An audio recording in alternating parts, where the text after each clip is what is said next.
ओम नमो भगवते वासुदेवाय। जय श्री कृष्ण। नमस्कार दोस्तों, प्रिय भक्तजनों, आज की वीडियो में हम आपको द्वादशी पारण में सुनी जाने वाली तुलसी माता की कहानी सुनाएंगे। तो सभी भक्तजन हमारी तुलसी माता की कहानी को श्रद्धा भाव और प्रसन्न चित्त मन से सुने।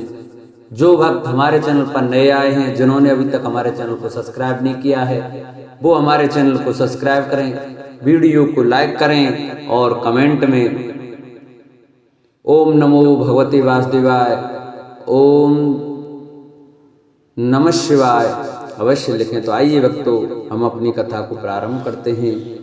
एक बुढ़िया माई तुलसी को सींचती और कहती कि हे तुलसी माता, सत की दास्ता में मेरा बिड़ला सींचती हूं, मुझे बहू दे, पीताम्बर की धोती दे, मीठा मीठा घास दे, बैकुंठ में बास दे, चटक की चाल दे, पटक की मौत दे, चंदन का काठ दे, रानी सा राज दे, दाल भात का भोजन दे, 11 की मौत दे, कृष्ण जी का कंधा दे। तब तुलसी माता यह सुनकर सूखने लगी तो भगवान ने पूछा कि हे तुलसी, तुम क्यों सूख रही हो? तुलसी माता ने कहा कि एक बुढ़िया रोज आती है और यही बात कह जाती है, मैं सब बात तो पूरा कर दूंगी, लेकिन कृष्ण का कंधा कहां से लाऊंगी? तो भगवान बोले, जब वो मरेगी तो मैं अपना कंधा उसको दे आऊंगा। तो बुढ़िया माई से कह देना। जब बुढ़िया माई मर गई, सब लोग आ गए। जब माई को ले जाने लगे, वह किसी से ना उठी। तब भगवान ने एक 12 वर्ष के बालक का रूप धारण करके आए।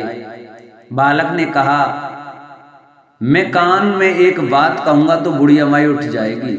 बालक ने कान में कहा, बुढ़िया माई मन की निकाल ले, पीताम्बर की धोती ले, मीठा मीठा घास दे, बैकुंठ का वास ले, चटक मटक की चाल ले, पटक की मौत ले, कृष्ण जी का कंधा ले। यह सुनकर बुढ़िया माई हल्की हो गई। भगवान ने कंधा दिया और बुढ़िया माई को मुक्ति मिल गई। हे तुलसी माता, जैसी बुढ़िया माई को मुक्ति दी वैसी सबको देना। तुलसी जी से जुड़ी ये कथा बहुत प्रचलित है। श्रीमद् देवी भागवत पुराण में इनके अवतरण की दिव्य लीला कथा भी बनाई गई है। एक बार शिव ने अपने तेज को समुद्र में फेंक दिया था। उससे एक महातेजस्वी बालक ने जन्म लिया। यह बालक आगे चलकर जालंधर के नाम से पराक्रमी दैत्य राजा बना। इसकी राजधानी का नाम जालंधर नगरी था। दैत्यराज कालनेमी की कन्या वृंदा का विवाह जालंधर से हुआ। जालंधर महाराक्षस था। अपनी सत्ता के मद में चूर उसने माता लक्ष्मी को पाने की कामना से युद्ध किया, परंतु समुद्र से ही उत्पन्न होने के कारण माता लक्ष्मी ने उसे अपने भाई के रूप में स्वीकार किया। वहां से पराजित होकर वह देवी पार्वती को पाने की लालसा से कैलाश पर्वत पर गया। भगवान देवादिदेव शिव का ही रूप धारण कर माता पार्वती के समीप गया, परंतु मां ने अपने योग बल से उसे तुरंत पहचान लिया तथा वहां से अंतर्ध्यान हो गई। देवी पार्वती ने क्रुद्ध होकर सारा वृत्तांत भगवान विष्णु को सुनाया। जालंधर की पत्नी वृंदा अत्यंत पतिव्रता स्त्री थी। उसी के पतिव्रत धर्म की शक्ति से जालंधर न तो मारा जाता था और न ही पराजित होता था।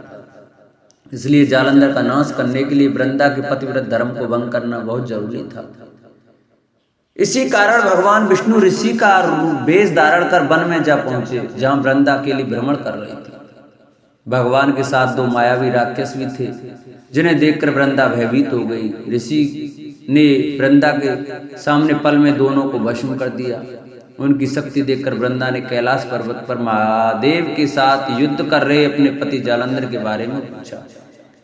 ऋषि ने अपने माया जाल से 2 बानर प्रकट किए। एक बानर के हाथ में जालंधर का सिर था तथा दूसरे के हाथ में धड़। अपने पति की यह दशा देखकर वृंदा मूर्छित होकर गिर पड़ी। होश में आने पर उन्होंने ऋषि रूप भगवान से विनती की कि वह उसके पति को जीवित करें।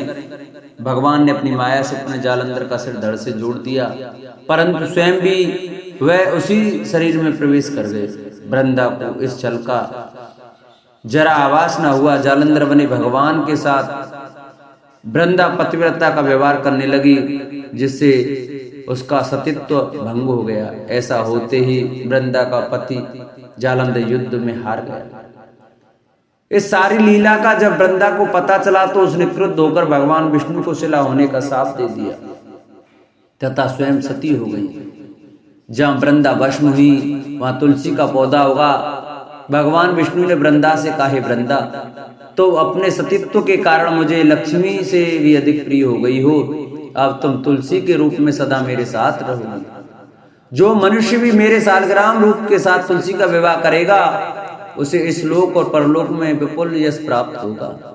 जिस घर में तुलसी होती है वहां यम के दूत भी असमय नहीं जा सकते। गंगा व नर्मदा के जल में स्नान तथा तुलसी का पूजन बारंबार माना जाता है।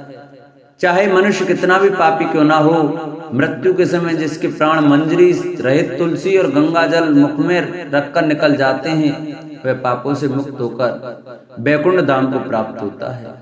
जो मनुष्य तुलसी व आंवलों की छाया में अपने पितरों का श्राद्ध करता है उसके पितर मोक्ष को प्राप्त हो जाते हैं। उसी दैत्य जालंधर की यह भूमि जलंधर नाम से विख्यात है। तो तुलसी माता की जय। जिन भक्तों को हमारी तुलसी माता की व्रत कथा अच्छी लगी हो वो हमारी वीडियो को ज़्यादा से ज़्यादा शेयर करें, चैनल को सब्सक्राइब करें, वीडियो को लाइक करें और कमेंट में ओम नमो भगवते वासुदेवाय अवश्य लिखें।